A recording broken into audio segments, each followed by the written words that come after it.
block off. I ain't karate kidding. Bruce Lee, giving you double vision, no fear, no mercy. Gloves off, try and hurt me. You can't hurt me. You can't hurt me. You can't hurt me. Sweep the leg. I pressed the wrong button this morning. Everybody, good morning. Hey, look, cut me some slack. It was a late night last night. I went to the Ring of Honor pay-per-view, Death Before Dishonor in Arlington last night. I was there with my lady. It was a good time. We had fun. It was her first wrestling show ever. So good morning, everybody. It's good to see you. Hope you're doing well. It was, yeah. So it was a late night. Yeah, sorry. So far, no Jimmy T. Jimmy T has not made it his presence yet. That's why I feel like I have my headline is feeling like Austin Theory this morning. Because the Grayson Walla of the Hamin Media Group has done it again. Morning, everyone. I hope you're doing well. It was a good hope you had a good week, a good weekend. My week was absolute shit. Yeah, it was a great show, Cold-Blooded. It helped that some of my friends were there. Got to see my buddy Aaron Masovitz, a.k.a. Jackson Stone, and Wheeler Yuta. My lady got to meet Wheeler Yuta after the match that he had against Lee Moriarty, which was a great match. She really enjoyed that. I found out she's a death match girly. And she liked the Wheeler Yuta Pure Wrestling match, the Pure title match with Lee Moriarty. And she's a fan of Red Velvet. Now, unbeknownst to her, she doesn't know, or she didn't at the time, that Red Velvet is also dating a friend of mine, Chandler Hopkins. So, but it was a good show. We kind of cut out a little bit early, and we had to leave our seats because some of the wrestling fans were a little too wrestling. It was a little okay. At one point, she got bumped by a guy, and he was like, sorry. And I'm like, I'm giving him a death stare. And he's like, oh, I'm sorry. And so, and then there was another guy behind us who was just yelling all the time, like just almost to the level of annoyance and obscenities. Like, in real idiot, like, oh, I like Ring of Honor because, WWE, they don't give a fuck. They don't perform. And I'm like, do you get out of your fucking mom's basement and watch wrestling and understand? Oh, wait, you've never taken a bump. So how about you shut the fuck up? Like, at one point in the match, the Pure Wrestling match with Lee Moriarty, this guy is going off about something. And Lee Moriarty looks over to our section where this guy is yelling and goes, like, telling him to calm down. Like, I was like, dude, if Lee Moriarty tells you shut the fuck up, you shut the fuck up. So we had to kind of do that. There was a little bar section in the arena part.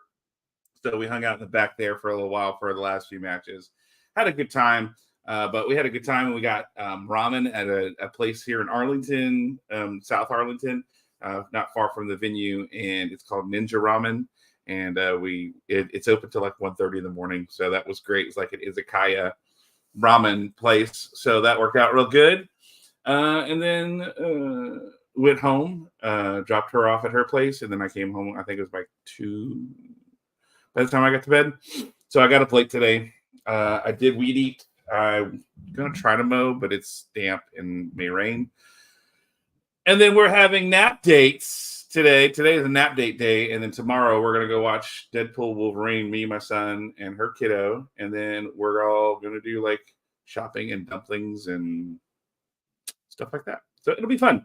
It's a good weekend. I have a good weekend planned. I hope you guys have had a good weekend. My week was absolute shit, but it was good.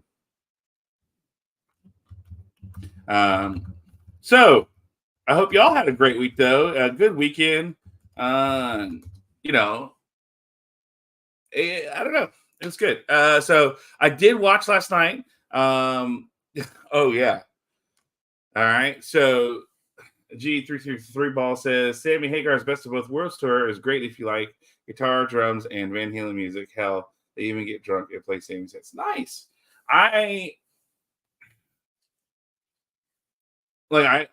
Sammy's fine. I mean, I'm not against, I just like Van Halen in general, and I'm not a, Sammy versus whatever.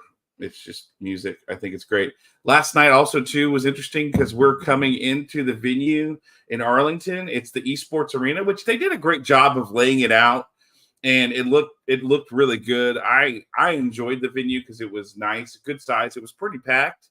Probably about 1,000 people in there, maybe 500. I don't know. But it was laid out really well. We weren't too far. We're like 4 rows back and a little bit to the edge of an aisle. So really close. You could see everything. We were by the entrance ramp.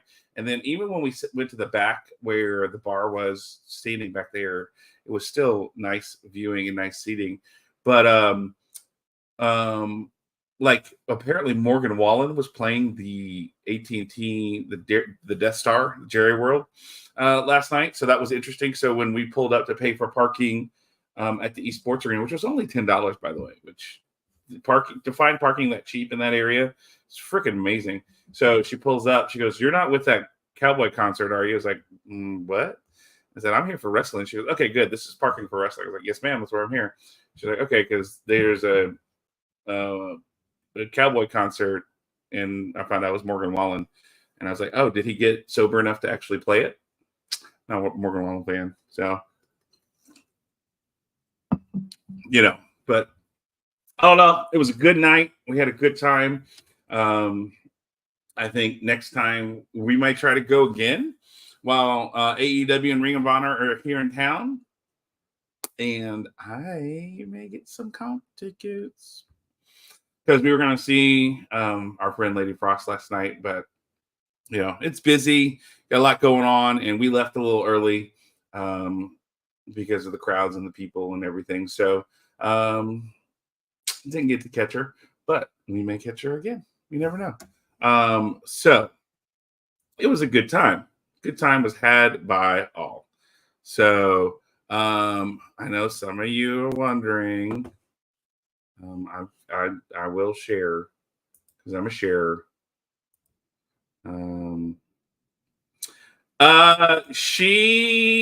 We actually did not stay for the Mark Briscoe match. That's where we kind of head out. So this is my girlfriend. She dressed amazingly, and I looked like a schlub. But what can I say?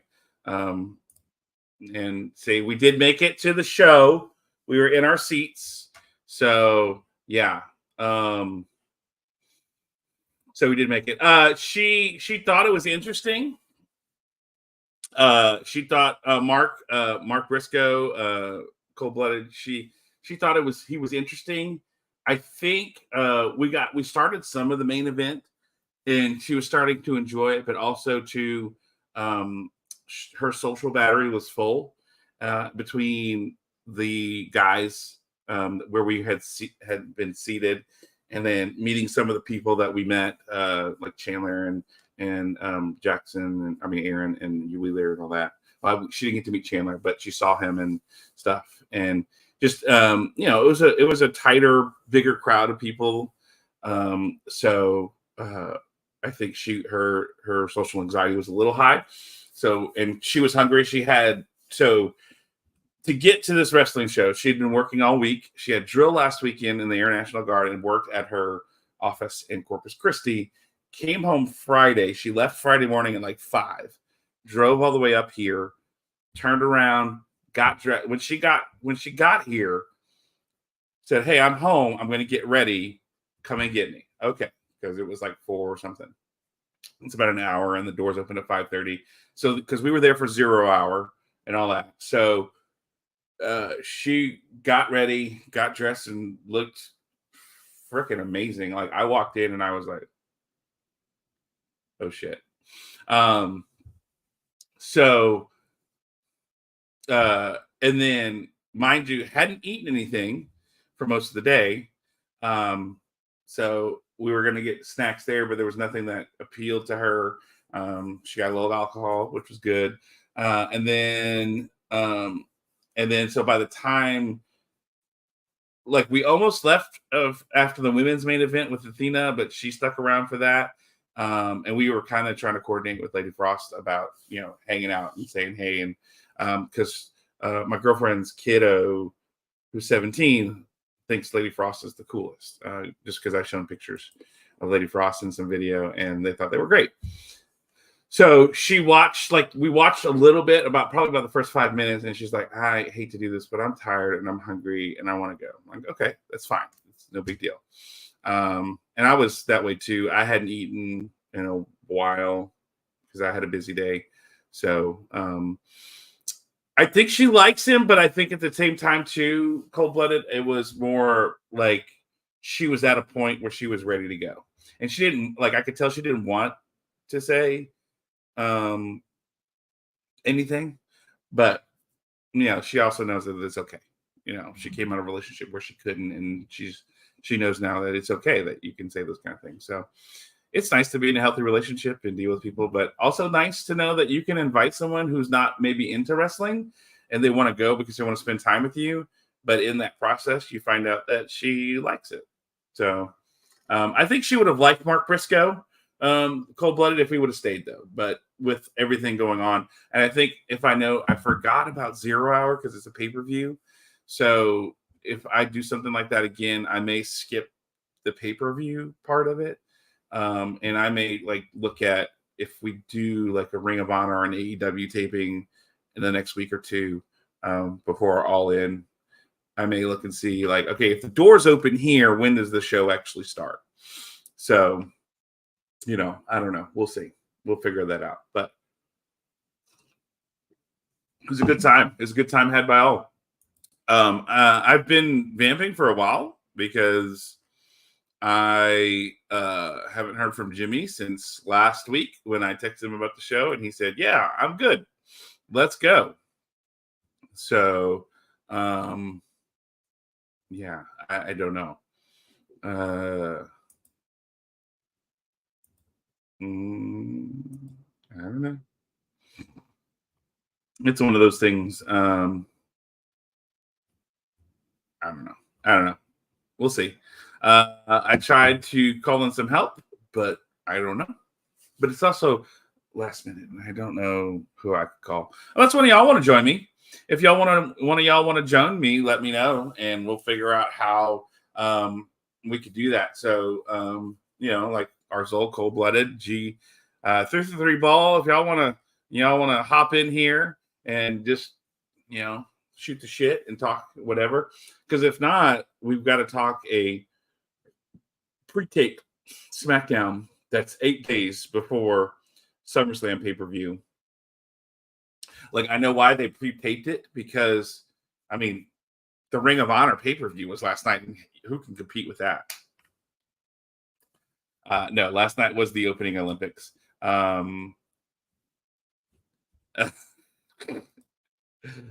Jimmy actually worked to WWE Japan tour in Logan Paul's place, so he'll be late today. Okay. Fair enough. If he makes an appearance, we'll see. That was a good one, Cold-Blooded. That was good. But yeah, so I understand why you pre-taped it, because you knew going in that your ratings were going to be shit, because everybody was going to be watching the opening Olympics last night. I did not. Obviously, I was watching Ring of Honor pay-per-view. But even if I was going to be home, I don't think I would watch the opening ceremonies of the Olympics. I would watch Olympic events, but I would flip between wrestling and Olympics if I was doing that. I don't think I would watch the opening ceremonies. I'm not into the pageantry and all that kind of stuff.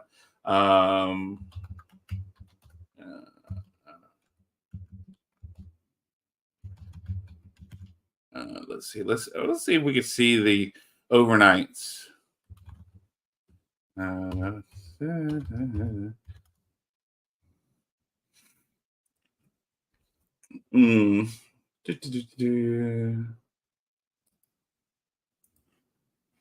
Let's see. All right. So I don't think they're out yet.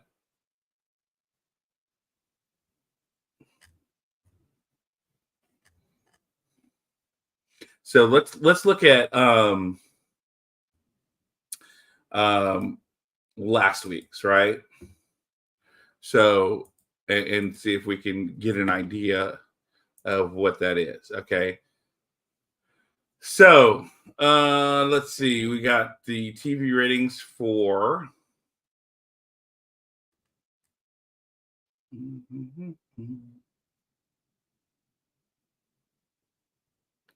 Smackdown, right? So last week, 2,313 people watched Smackdown last week. So the Olympics are huge, right?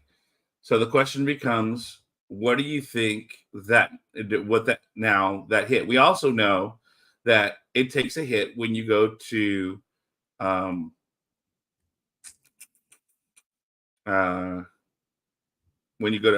Fox Sports F1, right?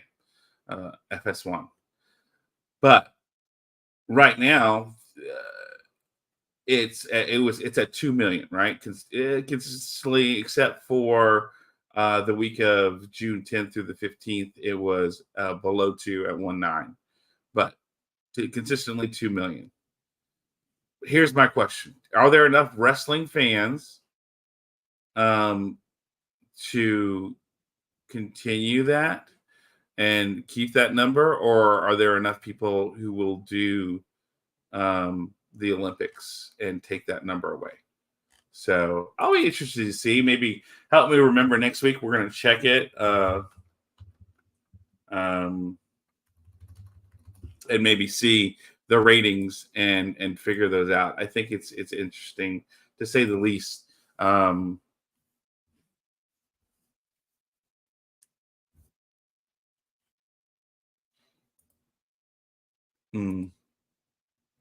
So I don't know. Interesting. I would watch SmackDown. Interesting. But I don't know. But for me, I'm just not like, I love the Olympics. I love the sport aspect of it. I love just all, I mean, we don't ever think about track and field except for 4 times a year. We don't ever think about other things. I did see this week. WWE did one of the pop-up questions, and they got a different look. First of all, I didn't know they do reruns on FS1. Second of all, I don't think it was a complete waste of time. I'm going to say this. If they would have put this show on, the tape show on last week, it would have been way better. Last week was awful. Last week was just terrible. This week was, for it, even though it was a tape show, significantly better. We know sometimes tape shows can be complete and utter shit. Complete and utter shit. Just the worst. And we didn't get that. It wasn't. It was better than last week. That's all I can say. And last week was real bad. I think there were some entertaining things on it, and we can and we'll get into that. So, I mean, it just depends on what you're into. I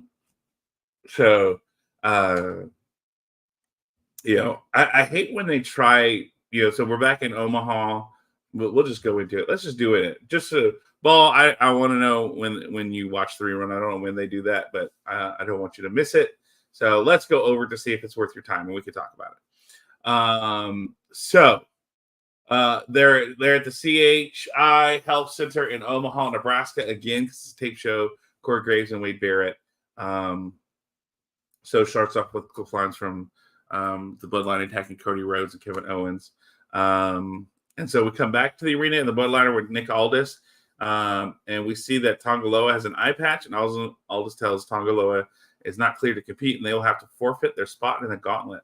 Solo tells him the Bloodline is not forfeiting anything, and that he'll be represented by Tama Tonga and Jacob Fatu. That's okay with Aldis, and Aldis says it is. Solo tells Jacob Fatu to bring the titles back home. Interesting. Like, I don't recall Tongaloa getting eye injury. So, Nicole Bless says, I can't stand any show that features a tag team gauntlet. Yeah, but cold-blooded. Yeah, Zane. Yeah, it wasn't Rocky Romero. I immediately thought of Rocky Romero. I thought that's a rib on Rocky when I thought that.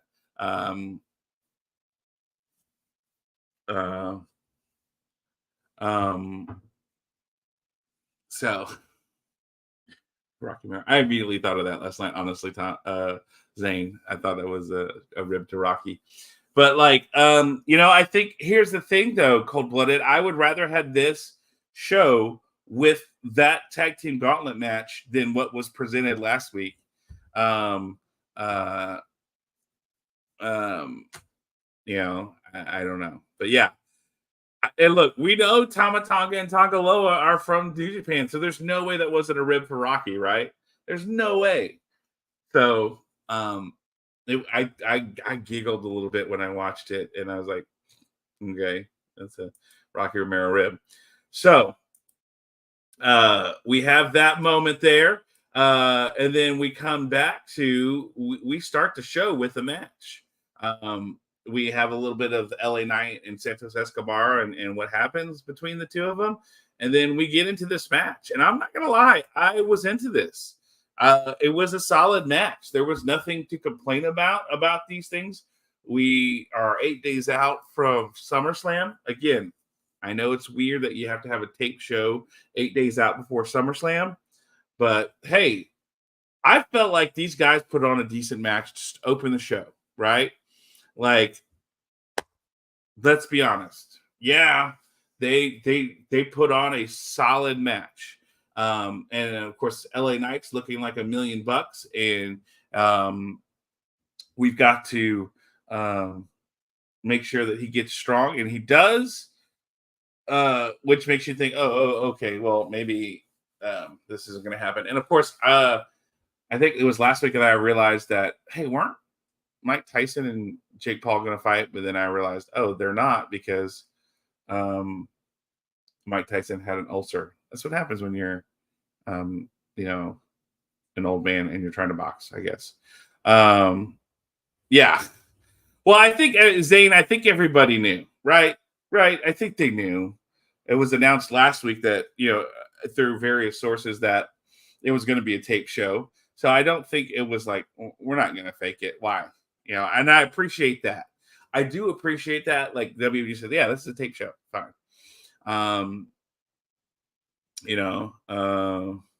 So, and I think he is a good person to open a show. I think he gets the crowd up. But this was a solid match between him and Santos Escobar. If I'm 100% honest, I feel like they put on a good match. And then we had at the end where we had Santos Escobar first. Elektra Lopez causes a distraction, which I'm never mad at that. And then, Logan Paul comes in and tries to interfere, and LA Knight is victorious over that, and Santos Escobar and gets the 1, 2, 3, and then we have the beatdown. And again, once again, proving that LA Knight has no friends because nobody comes to save him. So I find it interesting, though, that, LA Knight's this big baby face, but he has no friends. And Logan Paul and Santos Escobar now are, hey, let's be buddies. Let's take care of this.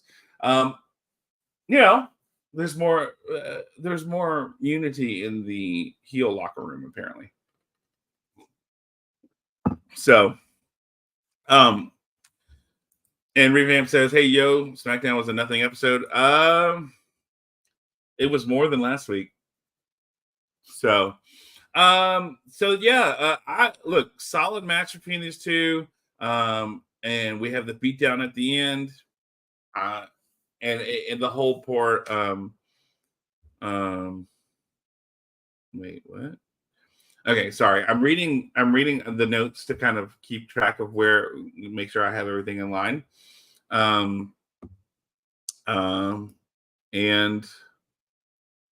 there's a story that says Blair Davenport and Riley Osborne got married. So apparently those two are now married. So former Mrs. Will Ospreay is now married to some guy in NXT. Okay, weird. And apparently, that's a story we'll save for later because that's a good one.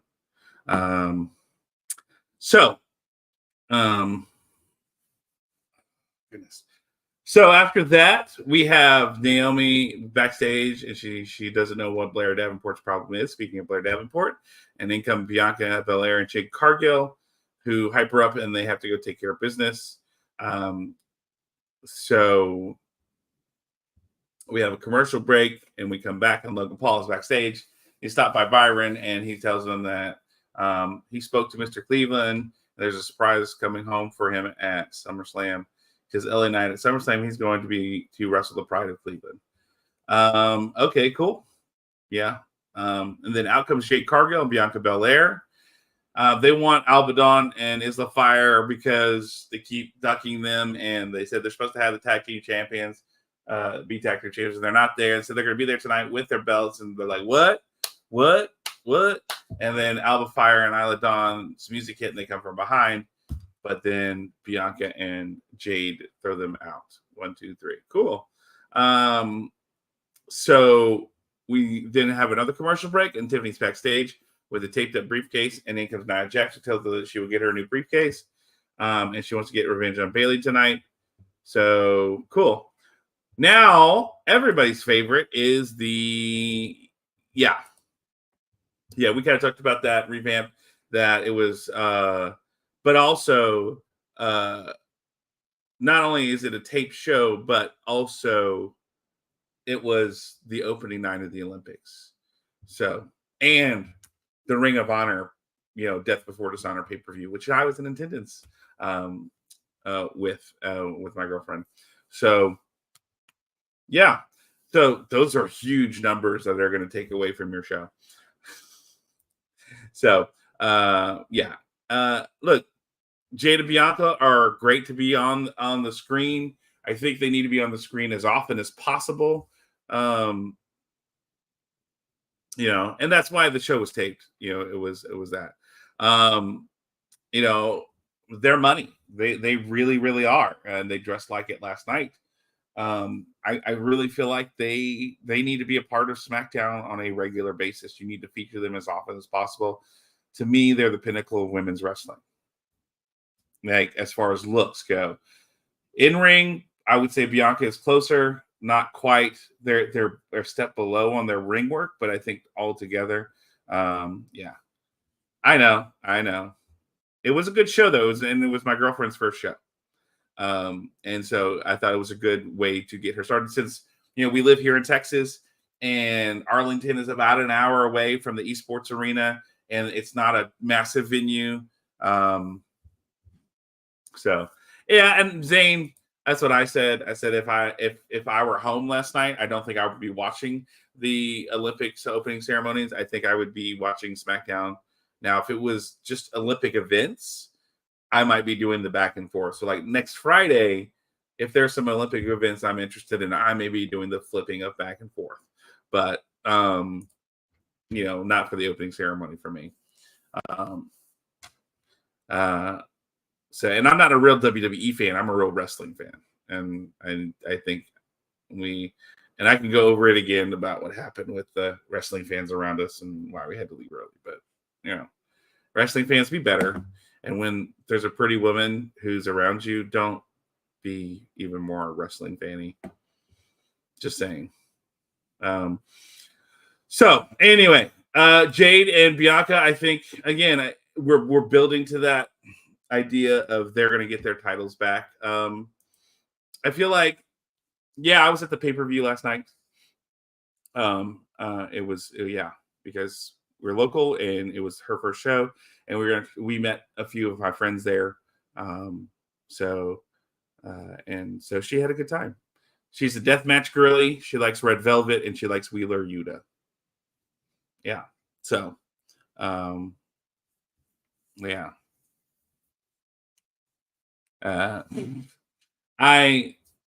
but she knows what she's getting, and she wanted to go. I was telling her about wrestling, and she's like, "Well, I want to go one time." And so I was like, "Hey, well, this company AEW is doing a whole bunch of shows in Arlington. Here's the dates. Is there one that works for you?" And she picked last night, and I was like, "Okay, cool." So she enjoyed it. I think it was her social battery was a little high in some of the stuff with some of the fans. Um, you know, yeah. But yeah, that's right, Zane. Damn straight. Damn straight. So anyway, let's move on. So we talked about Jade. We talked about Alba Fire. I think just putting the belts back on them is more than right at this point. So now this is we know that Cold Blooded he's going to check out at this part of the show because this is the point where we had the tag team gauntlet match, which starts with Baron Corbin and Apollo Crews versus Legado de Fantasma, which is Angel and Humberto. I'm not gonna lie, this was interesting, at least for me, because one, you have Baron Corbin and Apollo Crews, who are now this tag team, I guess, and then Legado de Fantasma, an established tag team of Angel and Humberto, and you start. I mean, and it wasn't a terrible match, but you start with a win for Apollo and Baron. I okay. Um, oh, thank you very much. I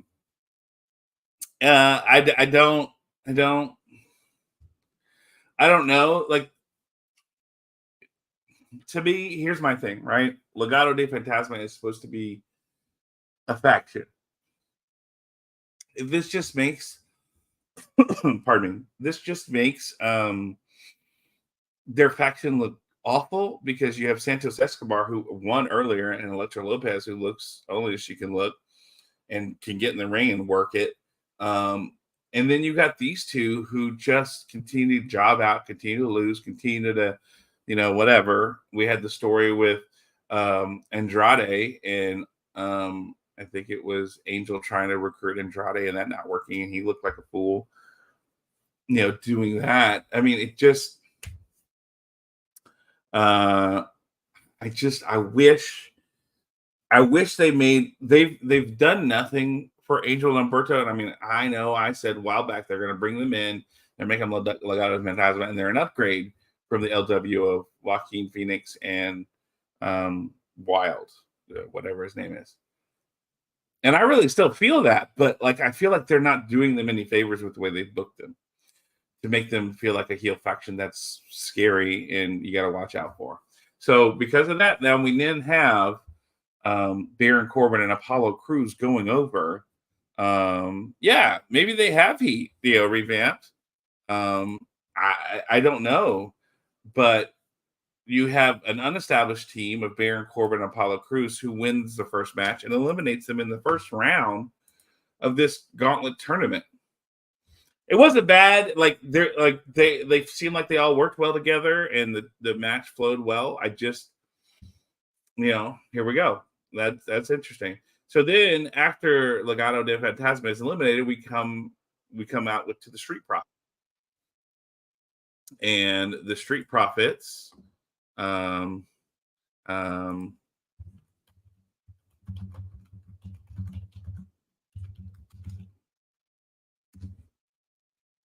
don't know. Like, good match. Again, solid. Like, none of these matches were ever like, oh, man, this sucked, or they didn't have good chemistry or whatever. I liked the chemistry that Apollo had in with these guys, and even Corbin had with those guys going in. So it's just, I feel like the right team won at this point. Again, it was early that we see the Street Profits come in.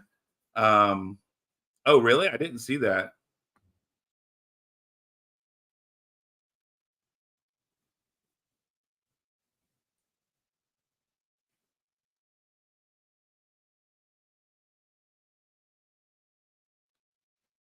Yeah, yeah, yeah.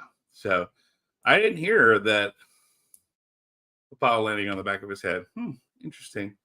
But the right team did win, I think, in the second time. That Street Profits won. Barrett Corbin, Apollo Cruz put in a nice match with these two. Apollo looked good. We got the 1, 2, 3. Then we have Pretty Deadly come out. Again, entertaining match. Pretty Deadly proved that they are probably one of the better tag teams out there, and they do wrestling well, and especially character. Okay. So apparently he did. He goes, Zane says, yeah, he got fucked off, and then I didn't see it, but Corey kept talking about it. Okay. I guess I missed that. I did when I watched the highlights this morning. I did not have the sound on, so I didn't have commentary to pay attention. So I guess I missed that. I'm sorry. But yeah, we see Pretty Deadly put on again. They put on an entertaining match with the Street Profits. I feel they're entertaining team, but I think again also they're a team that has been proven. And then they're another team that feels like they've turned into entertainment and cannon fodder rather than any kind of serious contender. They're good to have on the roster, but oh really, man, I didn't see either one of those. I gotta maybe watch the show fully or something. I guess I just see the highlights. I watched the WWE recap on their YouTube channel, and I watch another one that's basically bootlegged episode. So, but they do the thing where they chop it up so you don't get it. Right? Okay. Montez Ford. Okay. Could be. He looked like he got hurt pretty good last night. At one point, I think it was towards the end. But Street Profits win against Pretty Deadly. Then we have the OC who come out, but then it's commercial break. And then Carl Anderson is in the ring and with Montez Ford when we come back, and then we have their match. And this one is okay. All right, I'll look at it, Zane. I'll go look for it. So 38 and 50 seconds ago, Canada Spaceman, suck it. What's up, Canada Spaceman? So they're in the ring again. This was a good, the one thing I will say about this with Street Profits, right? They came in second. They had Corbin and Apollo Cruz, who are a unique style. They wrestled that style. Then they got Pretty Deadly. They wrestled that style. Then you've got Gallows and Anderson, who are more New Japan style wrestling. And then they put in this style. They did a great job with adjusting to all the different styles and getting those wins. And they defeat the OC, and then out come the Bloodline. And we go to a commercial, and we come back.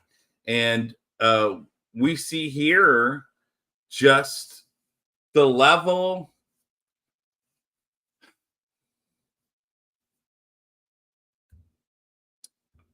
I don't want to say viciousness, because let's be honest, it's wrestling. So, but the level of intensity that Jacob Fatu brings to the ring, I find is refreshing.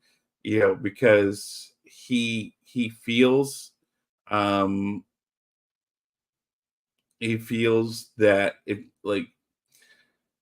as Bruce Pritchard says, there's guys where you watch wrestling that's fake, and then you watch one guy and he's like, okay, but that guy's fucking real. You get that with Jacob Fatu. It feels like he breathes everything wrestling, and that he does not let up of who that character is until he's alone in a dark room. I really feel like that. And so in this match, I think epitomized that. It epitomized the Street Profits having run the gauntlet.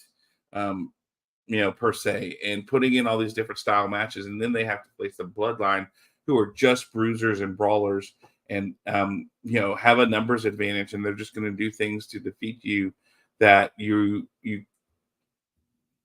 know what they're going to do, but you can't do anything about it, right? That's what this match felt like, is that you knew what they were going to do, but you can do nothing about it. You're just going to have to deal with it. You're just going to have to take care of it, and you're going to have to just take it, for lack of a better phrase, is what I can do. Is you're just going to have to take it, and they feel dangerous, and the fact that they're able to free bird rules of, hey, Tonga Loa is out, so let's put in Tama Tonga and have him and Jacob Fatu, probably the two wildest guys, quote unquote, in the bloodline. And but from everything I hear, they're two of the sweetest and nicest people in the world. You didn't hear that from me, but it's interesting to say the least, right? That they do a great job with characters that make these guys feel like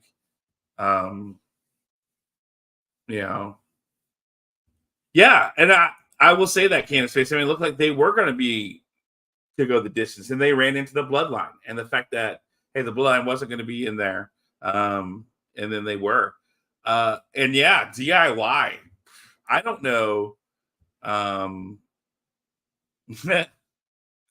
yeah, you know who I told you guys. So DIY is going to get sacrificed real bad. I mean, I don't know how you can look at DIY and look at the bloodline and say, yeah, this will be a competitive match. But I think that's the purpose, right? That's the story we're telling. And, the things that the stories that could go from this, right? So, quote unquote, Cody has no friends. Well, what if, Roman Reigns comes back at SummerSlam? And now him and Cody are friends because he doesn't like what Solo has done. I don't know. There's all kinds of things. Rock comes in and he's all about it, right? Hey, we're gonna team up and we're gonna take out these sons of bitches, and then he turns on them and joins the New School Bloodline. I mean, not that they're going to call it New School Bloodline because the new bloodline or whatever. You don't ever want to do that, because it seems like when you're a new rock and roller or new whatever, you put new in front of an old tag team, it never works. So, but you know what I mean? The young bloodline, young bloods. So, anyway, and so I think that was the whole purpose of this, is that, hey, Street Profits had the momentum, but you just ran against the bloodline, who are going to destroy everything. They're going to destroy everything. And that's what they did. And then you had DIY watching in the back. And if you're DIY, you've got to go, ugh, like, I don't know how we survive this with the belts. But I'm going to say this. I thought the gauntlet match was fun. I thought it was enjoyable. We got to see a lot of teams. It was a good way to get a lot of people on the show. And we didn't have a lot of filler. It was good, solid matches. That was me. That was my thoughts on it. So we have a commercial break, and we come back with A-Town Down Under, and they're talking about how they would have won last week if it hadn't been for Terrence Crawford. And they're like calling him out, and out comes the boxer, and he says, hey, you disrespected me. And he's just shaking his head. You gave Cody that chair, and then Waller does the whole, hey, you take one more step towards me, my boy Theory will knock you out. And Theory takes a step, and Crawford knocks him out, and Waller leaves the ring. And everybody's excited. And then we have a video package of Cody about how he won the Royal Rumble, and he got a main event spot. And then, he had this whole thing about that, and that he's ready to meet Solo. In, I guess, 8 days now, 7 days. August 3rd. Yeah, Saturday, August 3rd, next week. So next week, 7 days. So, yeah. And then we have a thing with Andrade backstage, and Byron, he tells Byron he's thinking about the United States Championship. And he comes to Carmelo, and he tells Andrade it's not over until he wins. And he tells Andrade that LeBron James even has an off night every now and then, and it happens to the best of the night. And Andrade says he is not like O'Brien. He's more like Junior. And Andrade tells him if he wants one more match, he'll get it. So it did crack me up when that line was thrown out.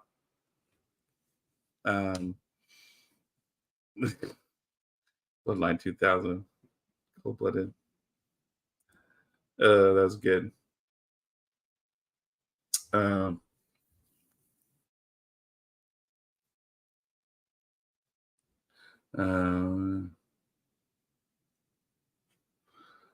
Summerfest.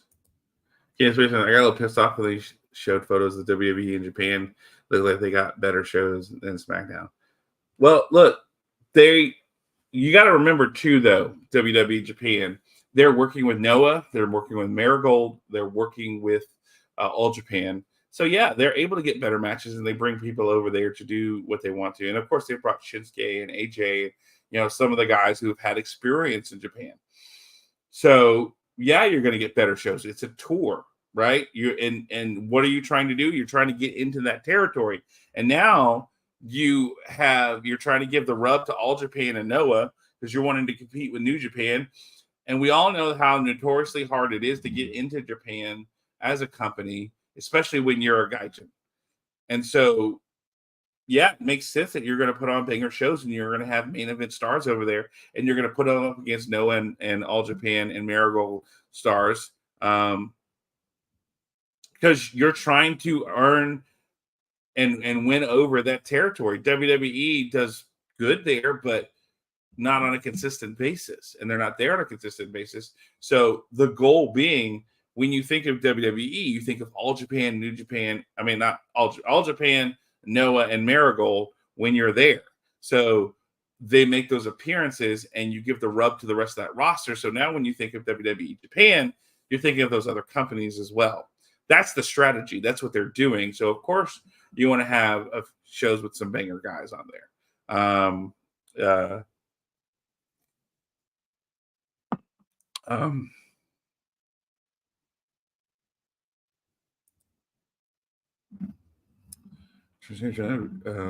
WWE, but does anyone here watch the Get My Go guys? No, don't know that. Yeah, that was a cool show. The Beast and the E show. That was a cool show. I really liked it, cold-blooded. So I see we're all like trying to avoid to talk about the quote-unquote main event of the night.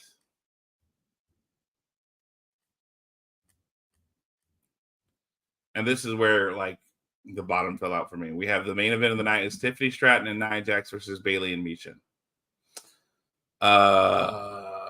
Look, everything was okay up until this point.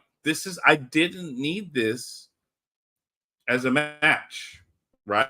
I mean, granted, we're 8 days out from SummerSlam, so I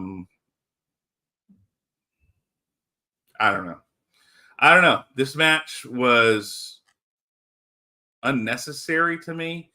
This match was it was dumb. Like, I didn't understand. Like, I get it. I know what, like, you want to get everybody back, but like, you have SummerSlam coming. You have Nia Jax and Bayley who are going to face each other. So I guess the theory of we're not going to have people touch is not a thing anymore. So let them have a tag team match between a third person, Tiffany Stratton, who has the Money in the Bank briefcase, and let's give Bayley Mishin, who really hasn't done anything, but okay, let's throw that in there, and we get the 1, 2, 3. The winners being Tiffany Stratton and Nia Jax. Okay, heels over strong, yay! And then we end with a video of Solo Sikoa, talking, and cool, and that's how we end the show. Like, the back half,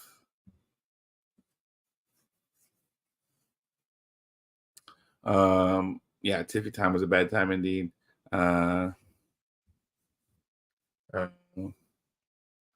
Let's see.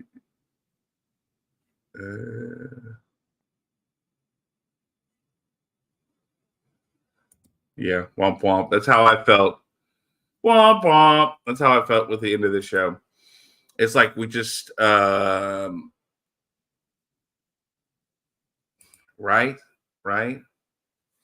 I agree. I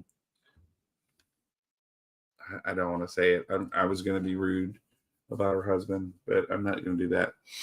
I'm not doing it. So, anyway, it was like after the gauntlet matches, like the bottom fell out of the show real hard, real fast. Yeah, no, it wasn't downhill revamped wrestling. It was like have you ever gone skiing and you ski to a point and you realize, oh shit, it's just a complete like cliff face drop off? That's what this show felt like. Hey, we're going along. It's not bad enough. Like it fucking just dropped. It had such promise, right? It was a decent show, and then the end of this just killed it. Still better than last week, though. Last week was a big old fat bag of nothing. Like, I will still say that to this day, it's probably one of the worst Smackdowns I think I've watched. And I sat down and watched it. Whoa. Yeah, right? I hope that the people who went to that Smackdown in Nebraska, that they paid one price for both shows, because that first show was absolute shit. Yeah.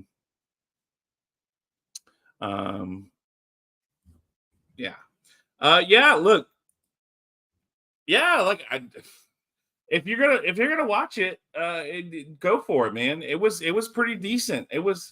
I'm not as familiar with Ring of Honor and the storylines and what was going on, but I knew the wrestlers and some of the people because of AEW. So, and friends and such. So yeah, it was enjoyable. It was an enjoyable pay-per-view. And we had a good time with it, and especially for our first wrestling show for my girlfriend, it was good. We enjoyed that. And then, yeah, look at this guy skiing. Look, I'm a skier. I know how to ski. Snowboarding can fuck right off. I am not a snowboarder at all. I don't want to spend all that time on my ass. No, I know people so that I can go skiing, like my parents. That's why. And that's the only reason why. I've only got to do certain things in my life because of who I know and people and friends. I'm a poor as well. I don't do stuff. Yeah. Okay. All right. Okay, Zane. Let's talk about this. You're not going to do this in her hometown. Athena lives here. She's from here. She's co-owner of a promotion that runs weekly here.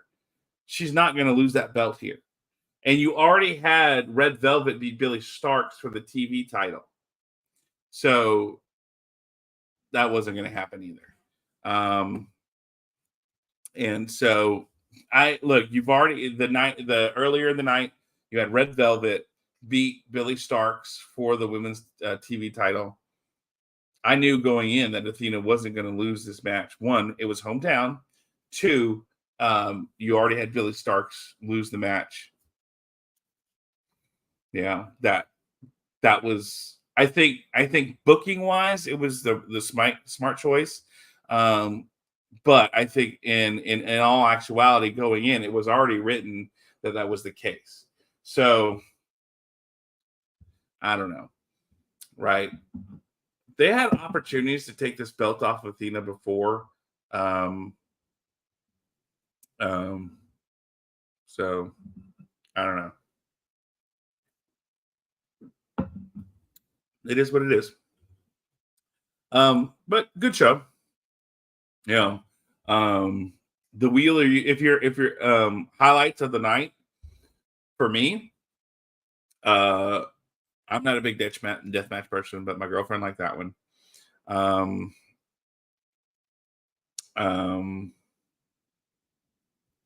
Then I would say the Wheeler Yuta Pure title, Wheeler Yuta Lee Moriarty match. Very well done.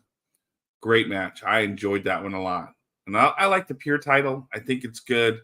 I enjoyed that. And of course, everybody, again, this is wrestling shows. So my girlfriend, she used to watch wrestling in the 90s. And so Big Show on the panel for the Pure title were Jerry Lynn, Christopher Daniels, and Big Show, Paul White, who doesn't go by Big Show anymore. And she's like, how do I recognize that guy? I said, he was the Big Show in WWE. And she's like, oh, yeah. I said, he doesn't go by that air anymore. Well, I wasn't trying to blow the spot for people, Zane. But, So I said, he used to be called Big Show. He goes by Paul White, his real name now. He doesn't go by Big Show anymore. I said, when he first came to AEW, to this company, I said, his like, no more BS. Big Show. She laughed. And then he comes out and people start chanting Big Show at him. Like some of the dumbasses that are right by me that are the issue. And I'm like, he's not Big Show anymore, dumbasses. And like, I literally say that out loud. So it lasts for like 3 seconds. And he's going, I'm not Big Show anymore. Like, and laughing like, y'all are idiots, right? Like, but the Pure title was great. I enjoyed it. Match. The Red Velvet match was really good. Yes, spoiler alert attack. But yeah. That was a good match. Red Velvet and Billy Starks. That was good. Those are the three that stood out for me. I mean, the crowd went nuts when you had the Von Erichs with Dustin go against the Dark Order. Can I? Why is the Dork Order a thing? Why are they not called the Dork Order at this point? What the hell? Why are they still a thing? And they're not dangerous, they're not scary.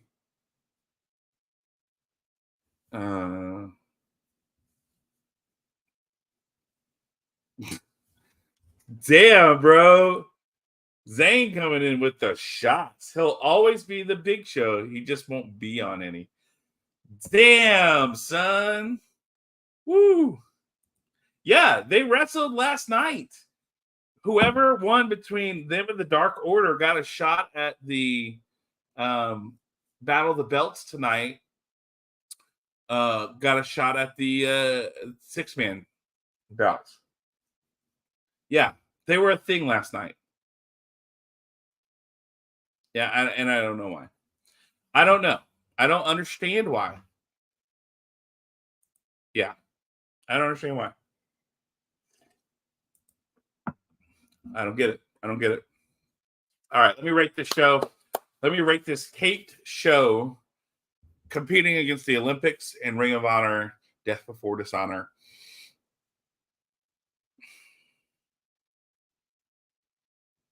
It was better than last week's show. I'm going to say that right now.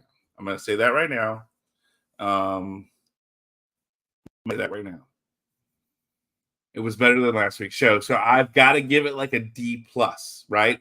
That ending of this show is just, it dropped it hard. I was going to give it a solid maybe C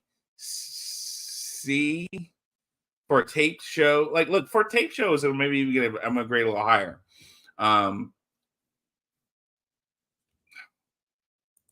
Yeah, that's what, another like 10 years. Jesus Christ, or 8 years or 6 years. I'm not just do something else. But I've got to go with D. I've got to go a solid D for this because that ending just dropped it off a cliff. And I mean, a whole letter grade from after the gauntlet match down just was real low. So that's my grade. What do you guys think? What do you guys grade the show from last night? I'm going to give you a bonus Ring of Honor Death Before Dishonor show. Mind you, I did not see the main event of Roderick Strong. D-, yeah. I give it nothing because it was free to watch. F. The Ring of Honor Death Before Dishonor pay-per-view, I'm going to give it a B. I'm going to give it a B because it was a solid show. It was enjoyable. I liked everything that happened. I enjoyed it a lot. I mean, the 0 hour matches were, you know, it would have been an F if not for Jade. You wanted to make that clear. You said it twice. Cold blooded. Damn. You want to make sure that, say, look, I'm clicking between the two. Not even a minute but apart, like probably like 10 seconds apart. Cold blooded. Damn, son. Someone tell us, hey, tell me you have a crush on Jade Cargill without telling me you have a crush on Jade Cargill. Right? Cold blooded. That was great. So yeah, look, Ring of Honor, I'm gonna say pay-per-view 10, a B on that one. Yeah, the pre-show was bad. It wasn't great. The Maria Shafir, whatever that was, squash match, like, okay, cool. I think we showed up at the opening match, and it was it the tag match between? No. Griff Garrison and Anthony Henry versus the Infantry. That was on there, I think. Yeah. Oh God.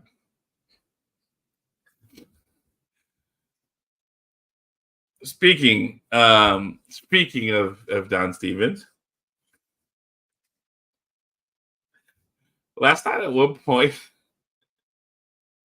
my girlfriend said, "What the fuck is the problem with that chick in the ring?" And she was talking about Aubrey.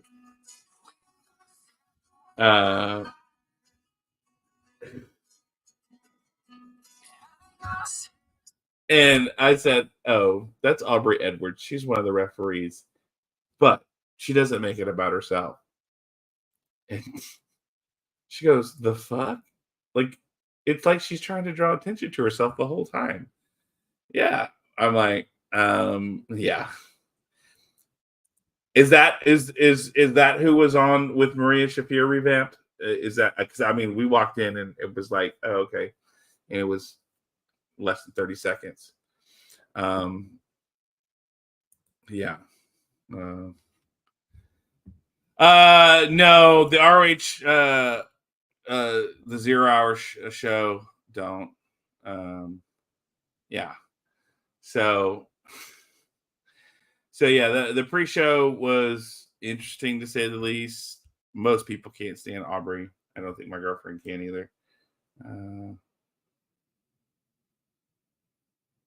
So yeah.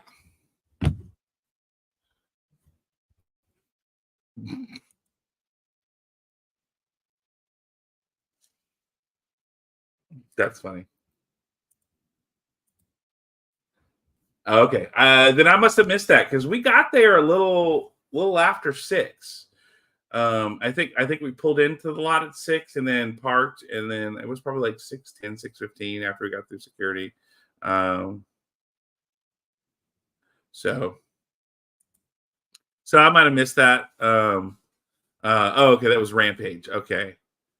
Yeah, I get it. Like, I thought Lance was gonna be on the Ring of Honor pay-per-view last night because he was like, "Hey, I'm gonna be on Rampage," or I think it was on Rampage or something about on Friday night. I'm like, "Hey, I'm gonna be there," and he's like, "This is for Rampage." I'm like, "Oh fuck, damn it!" And I forgot Rampage is in Nashville, and it was taped there, and so I was hoping to see Lance, and I didn't get to see Lance because he wasn't at the Ring of Honor pay-per-view. So yeah, missed out on that. So it was interesting to say the least. I think the pre-show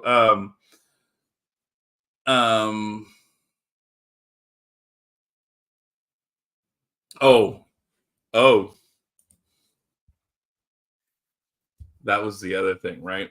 So 0 hour happens, And, you know, we're about, what, like 30 seconds out or a minute out before the show starts.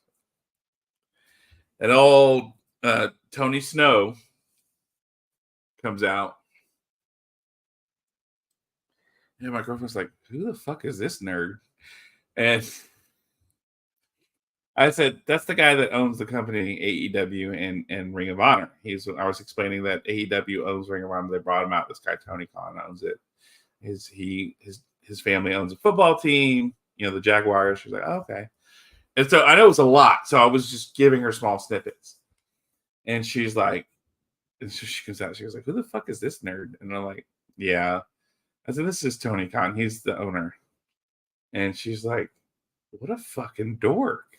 Like, and so he does this thing. He's like, and pay for death for Ring of Honor. And does all of his yelling. And I was like, yeah. I said, the debate online with him is either he's autistic or he's on drugs. And she goes, can it be both? Like, he's like autistic and on ADHD and on cocaine? And I'm like, that's probably the best theory that we had going right now.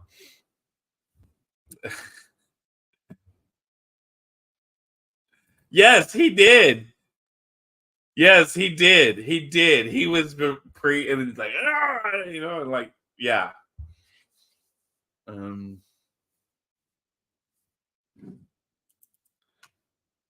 Really?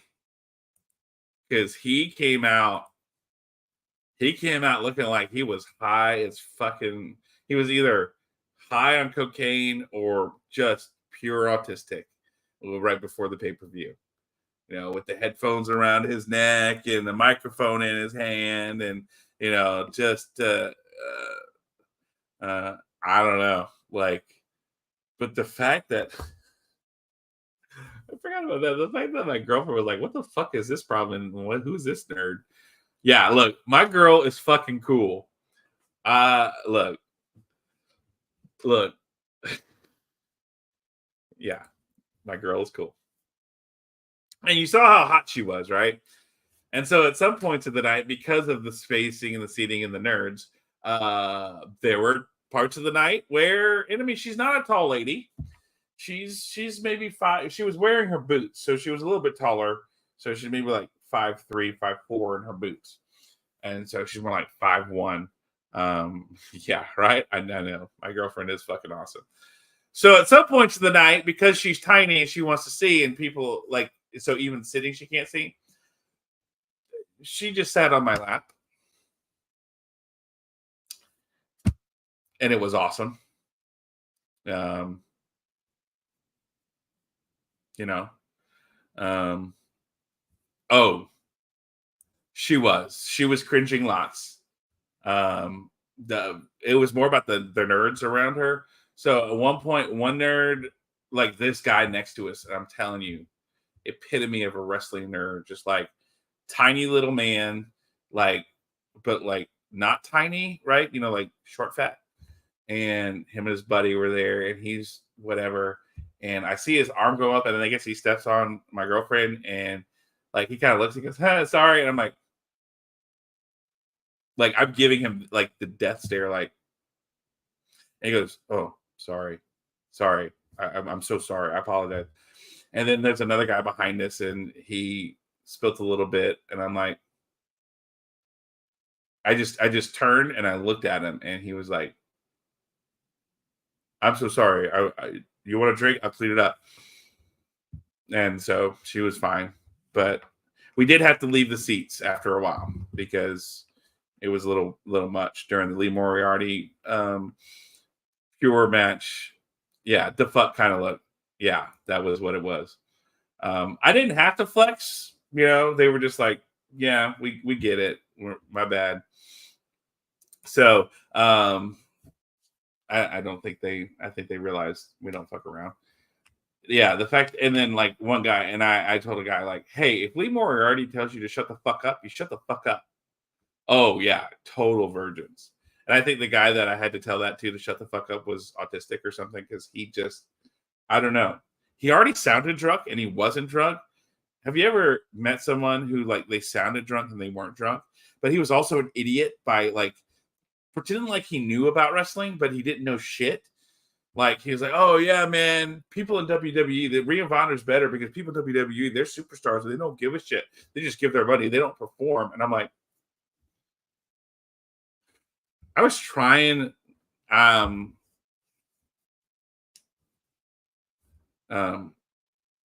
Oh, yeah, gotcha.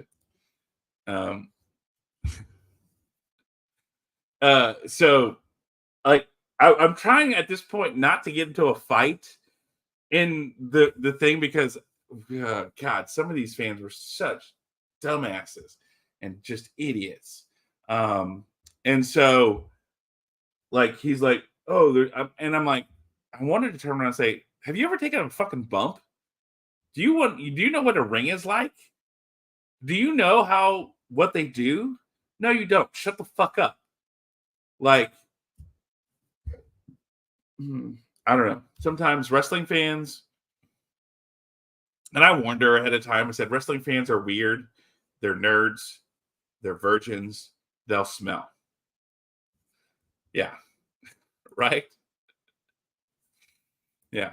Like I said, so just be aware. I said, I tried to get us seats close enough to where you can see, because I know you're not tall, but also like towards the edge. So if we need to, we're not like, we're close to the front, but not, and close to the ramp, but not too far, but we're not, out of control. She's like, okay.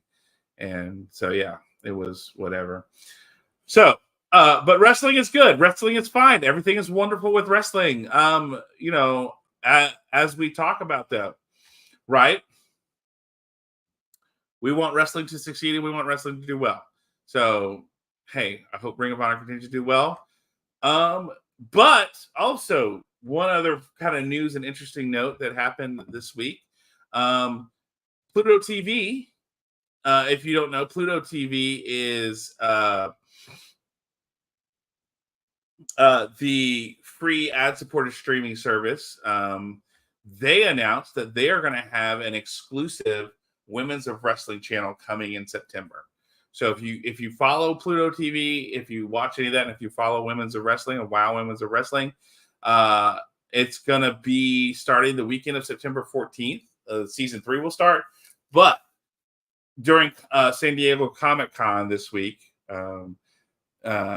WoW's co-founder and co-owner David McLean announced that Pluto TV will have they'll have an exclusive WoW channel dedicated to the premier all-female sports entertainment property. So starting for season 3, and apparently that will be on there, but I think you can go back as well. And Pluto TV is the Paramount, the free version of Paramount TV. So if you watch WoW, then they do that. Yeah, baby, a Coke bump. Yeah. I told her, I said, you're going to probably be the best dressed person there. And she was. So I don't know. It was an interesting night. We had a good time. We have lots more to do today. I have chores to get done. I can't think of anything else, guys, unless you have something else. I've had fun talking to y'all today. I had fun sharing our experience with my girlfriend's first wrestling show last night. That was entertaining, to say the least. It was good to see Aaron. Good to see Wheeler. Some of the other guys that we knew got to say hi. It was kind of fun to say, this is my girlfriend, and she's super fucking hot. Yep. So that was fun as well. And it was just a good time. And it's good just talking wrestling with you guys. I hope y'all have a good weekend. I can't think of anything else. Yeah. Well, I'm going to do my chores and then go to my girlfriend's house, and we're having a nap date today. So it's just nothing but nap dates. So it's a good way to spend a Saturday. So, and then tomorrow, Deadpool and Wolverine, baby. Let's do it. But everybody, that's the show today. That's everything I have for you. If you want to make sure to follow us on Hamin Media Group and keep up with all the different shows that are appearing right there on Hamin Media and listening to what's going on. But hey, for $5 a month, just get Channel Attitude. You get all the best shows of wrestling that there are anywhere. I mean, Vince Russo, Ben Hamin, Big Stevie Cool, just to name a few, Big Vito, Big Ray. We got a lot of bigs. There's a lot of bigs. Let's see. I had more people and I just forgot. The Vet, right? Make sure you're checking out that, and Brandon and the Wednesday Locker Room guys. Hey, 11 boys and Strangler's Team. I know they were on the Hamin, but still, whatever. Go check out all that as well for $5 a month. Be a Haminite, be a member of the Hamin Media Group and the Hamin Army. Make sure you are showing some love to the guys over there. Listen to past episodes. If there's something you missed, go check it out. If you miss hearing James MacGyver and Joe Atherton talking, you can go hear all that stuff. That's great. Go check it out. But we appreciate all of you being here and being a part of the Hamin Media Group this week. Make sure you go out and kick some ass. Make sure you have some fun. Be safe. Make sure you come back next week at the same so-called time of 10 a.m. on the same day of Saturday on the same channel of the Hamin Media Group YouTube channel or wherever you're listening. Thanks for being here today. Thanks for supporting the show. And as always, if you want to find me on the internets anywhere, you can find me right here. Jay Reezy Men on anywhere on the internets. And sweep the leg! Great week. And we'll see you next week, ladies and gentlemen. Until next time.